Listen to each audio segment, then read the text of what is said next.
Now, of course, the blackmail there is it's clear the U.S. has manufactured a crisis with North Korea precisely to blackmail South Korea, saying if you don't keep taking dollars, we'll feed you to Kim Jong-il. That's the kind of world we're now in. So it's extremely unstable. Everybody is trying to get out of the dollar, but it's a question of who's going to take the first plunge.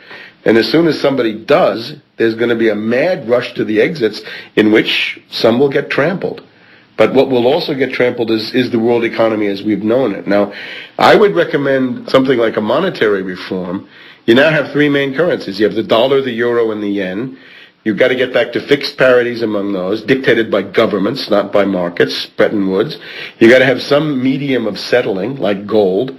And then above all, you've got to have the commitment that a monetary system has to have the goal of world economic development, of raising living standards, of doing something for those 2 billion people who are below $1 a day and the 40,000 that are dying every day. That's got to be the goal. So some kind of world economic development program with obviously jobs, housing, healthcare, schools, infrastructure, and so forth. And all of that has got to be produced somehow. And that, I think, ought to be the content of it. Now, if I may go on for a second, this peak oil question, right? A lot of agitation about peak oil. I find it's a dangerous reductionism to say that this is a peak oil crisis.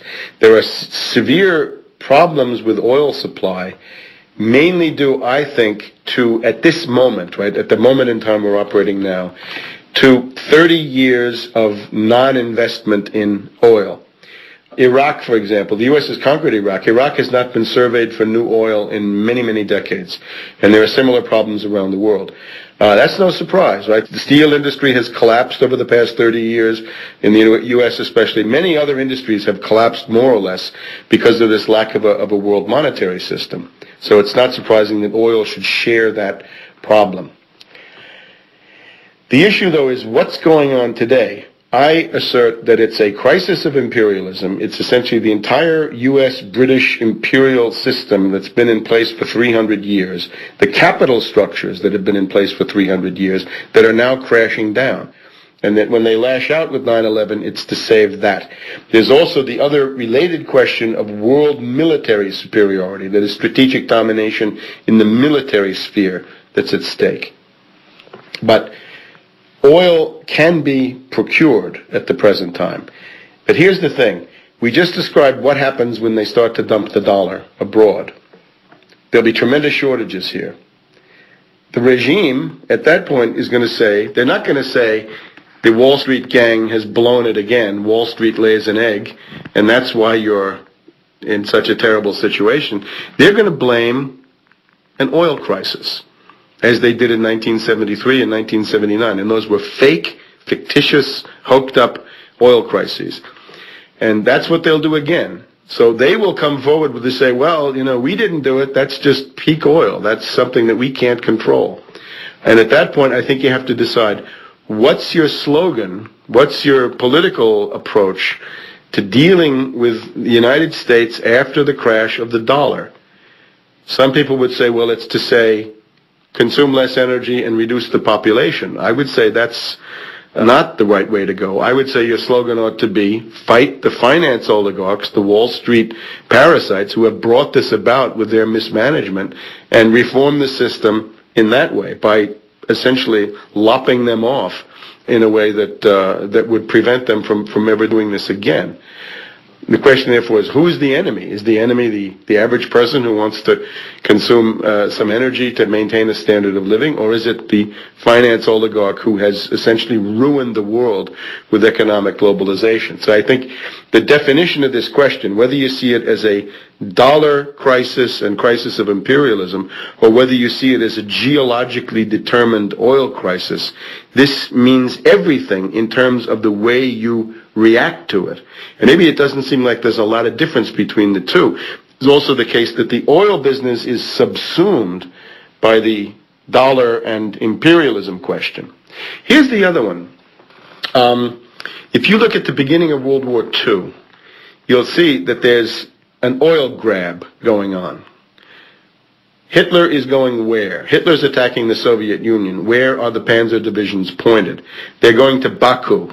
they're going to Stalingrad. What is Stalingrad? Stalingrad is a point on the Volga River. What's the Volga River? It's the oil aorta of the Soviet Union. It brings the oil from the Caspian Sea up into Russia to the fighting front. So he's trying to cut the Soviet oil aorta.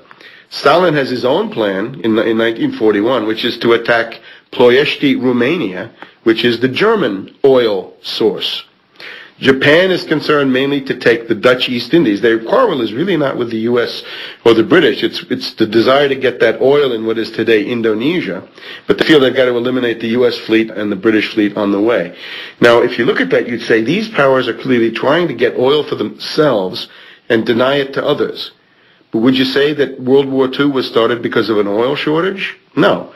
It's the oil shortage. When you see great powers grabbing oil, the first conclusion you have to draw is that you may be on the eve of a new world war. And I think that is the conclusion we have to draw today.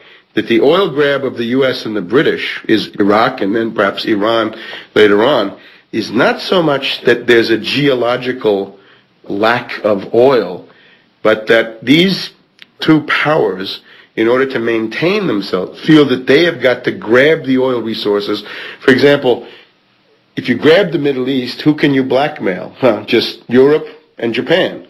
And you can dictate policy to them. And I think that's what's going on. So it's aggressive imperialism that's your problem and not a geological problem. And again, that would dictate the way you respond to this. With regard to 9/11, was there a slow build-up to that? I mean, we've just talked about a global economic crisis.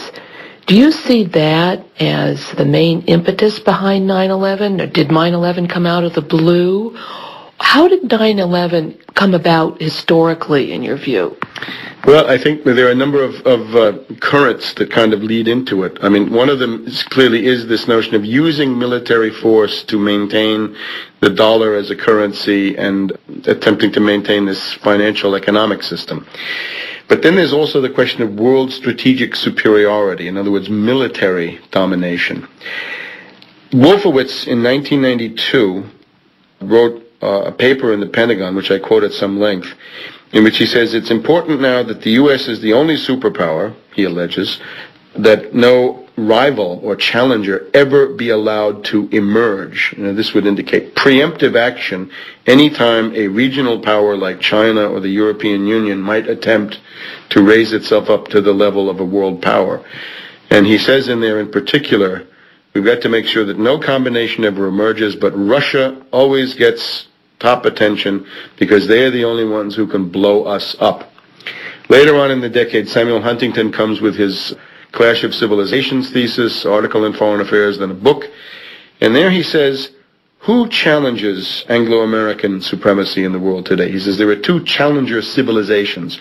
One is the Arab and Islamic world, the challenge being rapid population growth. Then there's China.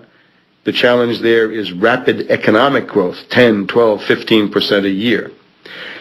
And I guess he's got his eye on Russia too, ultimately in the back. So it seems to me that the targets are Arab and Islamic world, China, and Russia. This is where the neocons will take you if you go with them. Now let's see how it looks on the ground. Clinton, they don't like because, in my opinion, he's understood the lesson of Vietnam and he realizes that military action is either futile or self-destructive. So he's always, whatever his corruption and his failure as a president, he's always got this idea that he wants to avoid military action. However, it's sometimes forced on him. In 1999, and I think we mentioned this, the Principals Committee, meaning Gore, Albright, Cohen, Shelton, Richard Clark, some others, top bureaucrats, decide that they want to bomb Serbia.